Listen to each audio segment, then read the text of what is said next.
to one too far, it would be It has to be precise. So they cross over with all this intricate enzymes, binding, de-stress enzymes, editases, ligases, all coming together. But the problem with a crossover is you have one crossover there, one crossover there, one crossover there, one crossover there, one crossover there. The entire DNA chromatid sequence is snarled. It's a total mess if you're not careful. And when you take one from this side and you bring it over to that side, and you're going over to that side, to that side, eventually you look like that, right? And so there are enzyme systems which take this molecule and unsnarl it by rotating it to the right position. The next one's waiting there, cuts it, turns it around, puts it in the right position, and the same happens with the other one. It's beautiful. How did it come into existence? It's genotype, it's not phenotype. It came about by chance. If you want to believe this, you're welcome to believe it. But it's no longer science. It's faith. It's faith. So what I want to say to you is don't let anyone dupe you. I don't want to go into all of this. I don't want to give all the examples. There's this silly Castrea theory, but never mind. I just want to show you one more slide. I know I've gone totally out of kilt here, and I'm sorry. One more slide. Built-in variety in the gene pool. We're all different, every single one of us. Every single one of us unique. Well, the two who are exactly the same, please stand up. And don't try and fool me with a twin, because I'll fetch your mother. Nobody. Okay? Reproductive exchange. Besides, at the genetic level, the preparation in meiosis to make the two gametes, that's not enough. You need the two anatomies, male and female. And thank God they're very different, right? You need the two anatomies. Where did the two anatomies come from? Remember, the two anatomies in themselves could not have been selected for. The reproductive system, genetically, could not have been selected for, because the increased variety in the gene pool, which has to be expressed in the phenotype, that is the place where natural selection will start to operate. So everything up until the variety in the offspring came about by chance. Male and female came about by chance. Whew, you have to be a mega faith champion to believe that. And these are questions which started bugging me. And you know what? I went and I put this list on the board. And I discussed each one a little bit. Crossing over during meiosis, I just talked a little bit about that. Recombination of chromosomes, transposable DNA. Oh, it's such a great evolutionary tool. Poppycock. If it doesn't happen precisely, if it's not slotted in exactly in the right gene complex, if it isn't harnessed to all those enzymes, it doesn't work. It's design. Even drastic rearrangements of the chromosomal composition is equally as complex and has to be absolutely precise. Otherwise, the offspring is not going to be what the parent was. It's going to be something else.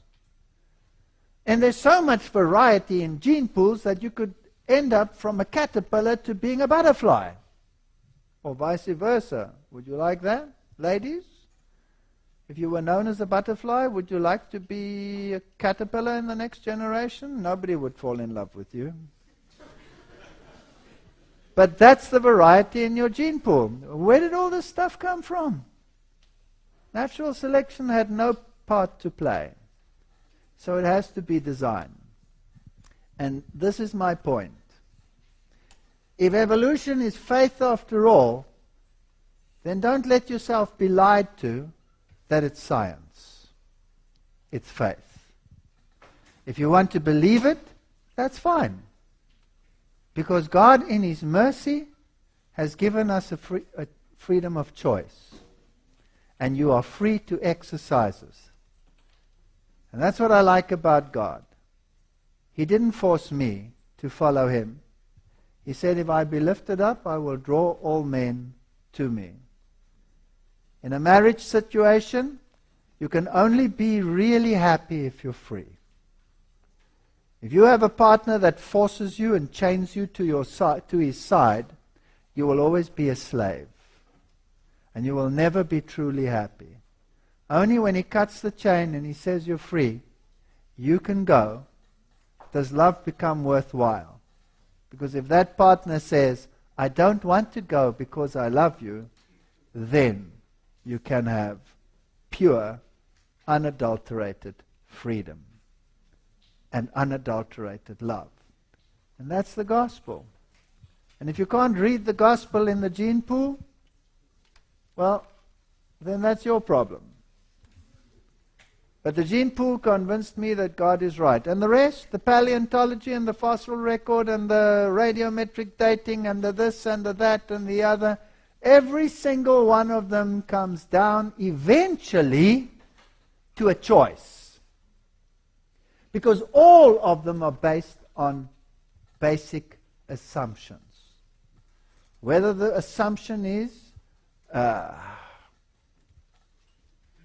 unchangeable circumstances over all eons, whether the assumption is zero resets on clocks, whether the assumption is, it doesn't matter, they all end up on assumptions.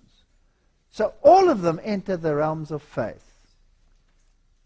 And here you are in a Christian institution with a responsibility of representing the character of God, which I've tried to give you a little glimpse of. What should your duty be? To add insult to injury, or to lift up the Creator God, who gave you this magnificent freedom that you have to choose? And when the whole world forsakes Him, and all His disciples left, He turned to the few that remained and He said, do you also want to go? Did He stop them?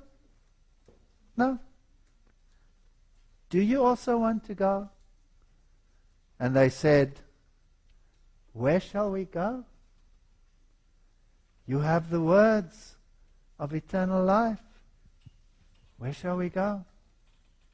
And that's your choice. Choose. Choose who you want to believe. Choose who you want to follow. That's okay. My students all fall asleep in my class. I'm used to it. And this is a Christian institute, but this is not just any Christian institute. What kind of institute is this?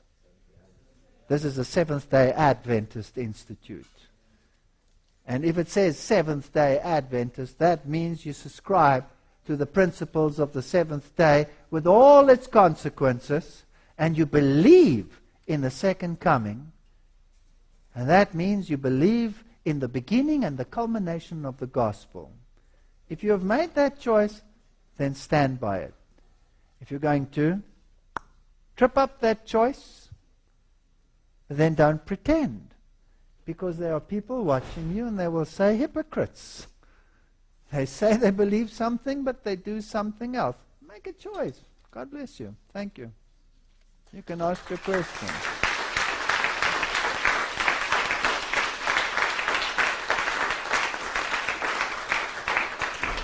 Thank you so much, Dr. Veith. We'll be starting our question and answer session of the forum right now. If you guys have written questions, please pass them to the aisles. We'll also be taking verbal questions. We'll be walking around with microphones as well. We encourage those. If you didn't get enough of Dr. Veith while he was down here, I encourage you strongly to visit both his websites, actually the organization that he's part of, Amazing Discoveries, and also his website, www.walterveith.org. And if it's all right with you... I don't even know about that one. Who Yeah, did that no, one it's a great for me? website. I love it. Is it? Anyway, Thank you. I'll go ahead and write them on the board. But I will warn you, it's like I would encourage you to pick a day where you don't have anything going on, because once you start his lectures, you won't want to leave. I'm telling you, they're just that compelling. They're beautiful, definitely. So without further ado, please, anyone have any verbal questions? We'll come around. Awesome, for sure.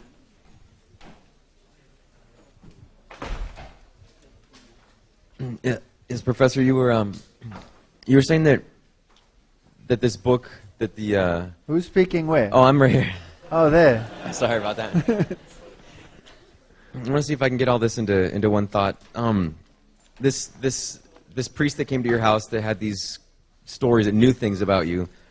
Apparently, he got them from the nuns, Yes. who got them from the spirits. Yes. And that's creepy to you.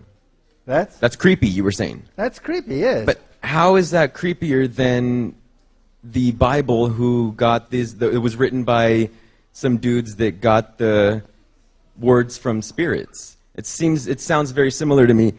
When let me see if I can.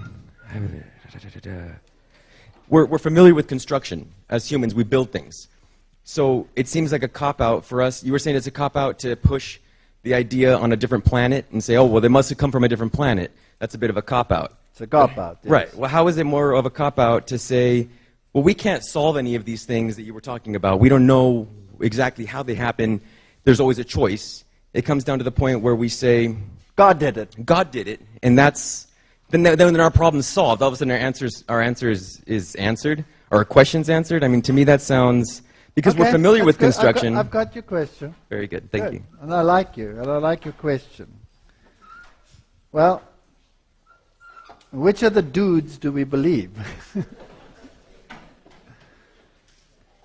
If I'm going to argue for evolution, I'm going to come to a point from where did that come from, where did that come from, where did that come from, where did the Big Bang come from, where did the energy or matter come from, blah, blah, blah. I'm going to get to that point, right?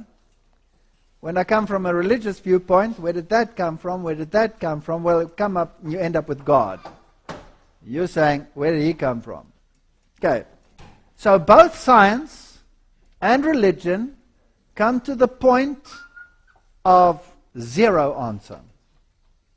I cannot tell you where God came from, and evolution cannot tell you where the Big Bang came from, or where the energy came from to create the Big Bang, or the energy, or whatever. We come to the same point.